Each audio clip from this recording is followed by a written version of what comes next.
Hi, my name is Stephanie. I have a 7-year-old son, Jack, and I have a 4-year-old daughter, Marielle.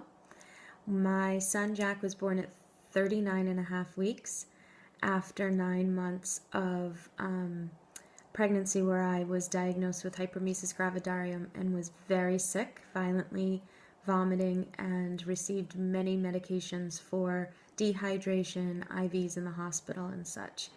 At 39 and a half weeks, when he was born, he received the perfect 9-9 APGAR scores.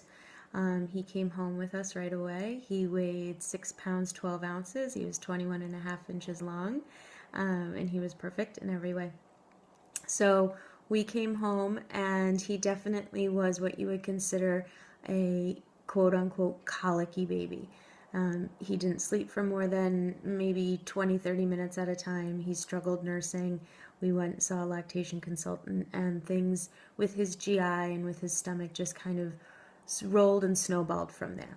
And at that time, we saw specialist after specialist and did upper and lower GI series and all sorts of things, and just kind of went on that roller coaster of more medication and trying to get him comfortable and feeling well.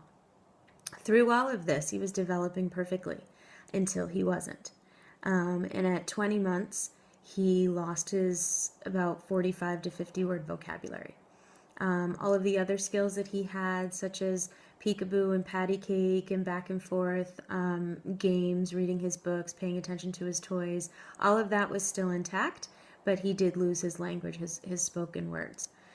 So we saw a developmental pediatrician who gave him a diagnosis of a language disorder and put him on the autism spectrum so that we could get ABA therapy and speech and OT services. And right after his second birthday, we started that right away. The words that I heard from her, the pediatric developmental specialist at the time, was, "You're going to get some ABA in there and you're going to do some great therapy and you'll have this turned around in a year." So that was sort of what we operated on. The year did not go like that. You're kind of terrified and working from a space of a lot of fear, and you have quote unquote professionals in their field who are coming at you with very opinionated and sort of tunnel visioned, well intentioned, but very one minded thoughts on what you're going to be doing that is best for your child. So because of his gastroenterologist issues, his GI issues, because of the discomfort that he was in, he still wasn't sleeping very well. But I heard from all angles that he needed to get to therapy. We needed to have more ABA hours in our life. We needed to have therapists around the clock with us pretty much. So he might go to sleep after being awake for 5 or 6 hours at night at 5 in the morning, and I would wake him up at 7 to go to speech. And we just sort of pushed through in this really anxiety-ridden, stressful situation for 10 months. It was pretty horrific. And I just pushed him as this baby. He was still a baby, thinking that I was doing the best thing for him. And he was pretty miserable. He would show us in pretty much every way, shape, or form that he was really miserable and he was not comfortable and he was in some significant pain and he was really exhausted and his central nervous system really couldn't calm down. So what we saw that year with this type of professional therapy going on, 25 hours of ABA and 4 hours of speech and 4 hours of OT and 7 days a week, all of that kind of thing, was we actually saw more and more skills lost.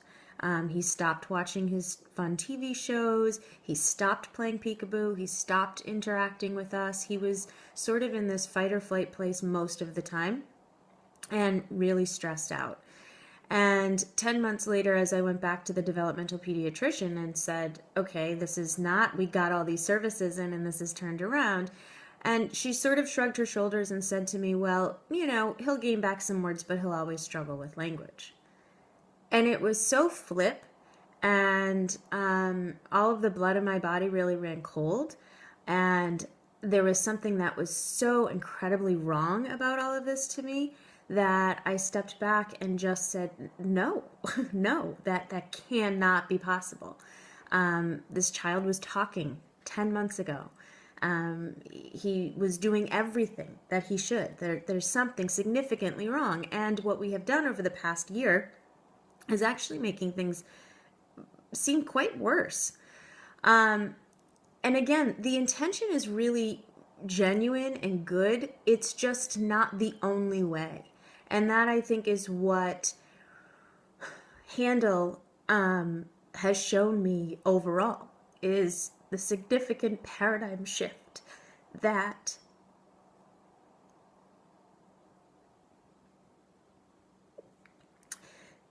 I pray every parent can start off knowing. That every parent can start off knowing there's another way, and that you can still parent with the love and the compassion and the empathy and the intuitive nurturing that you were given as a parent, even when something significant goes wrong.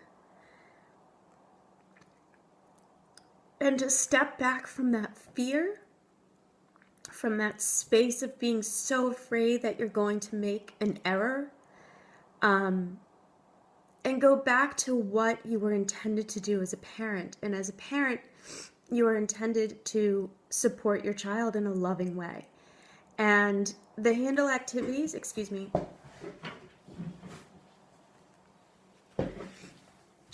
the Handle activities are fun. They are easy to incorporate. They are effective. They are amazing.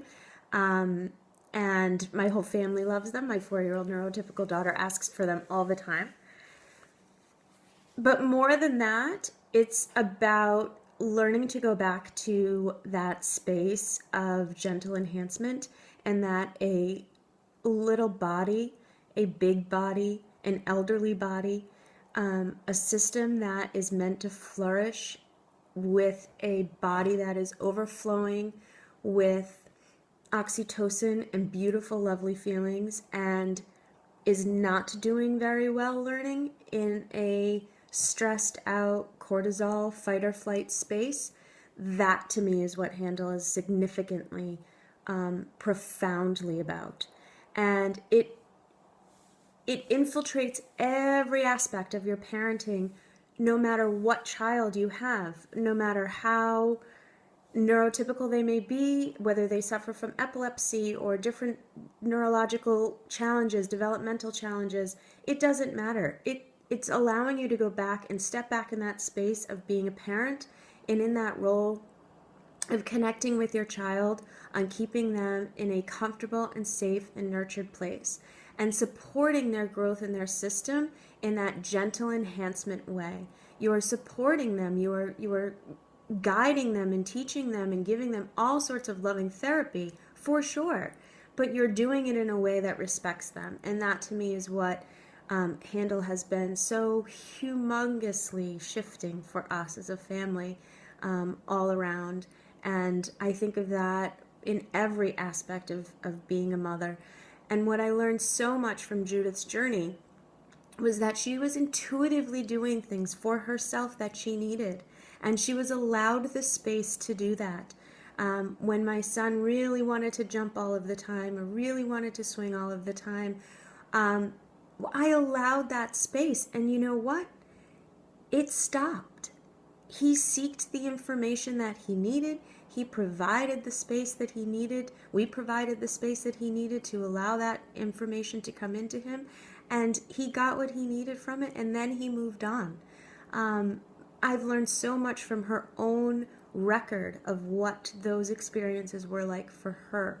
And that's another piece of Handle that I think of when I am watching him and how he maneuvers and manipulates his own body through the world, and what he's seeking and what he's asking for, and respecting that and providing that for him as well. I hope that moving forward, we as a society, as a community, as these numbers are staggeringly growing with children who have ADHD and hyperactivity issues and language disorders and autism spectrum issues and Asperger's and all sorts of things that are going on, that we as a community, as a human community, can step back and say to a parent who is in that primary role of caregiver that there are choices and there are options, and there's not always one path to support and help your child. And I'm really grateful that there are more and more people out there looking at alternatives and different types of ways of supporting and helping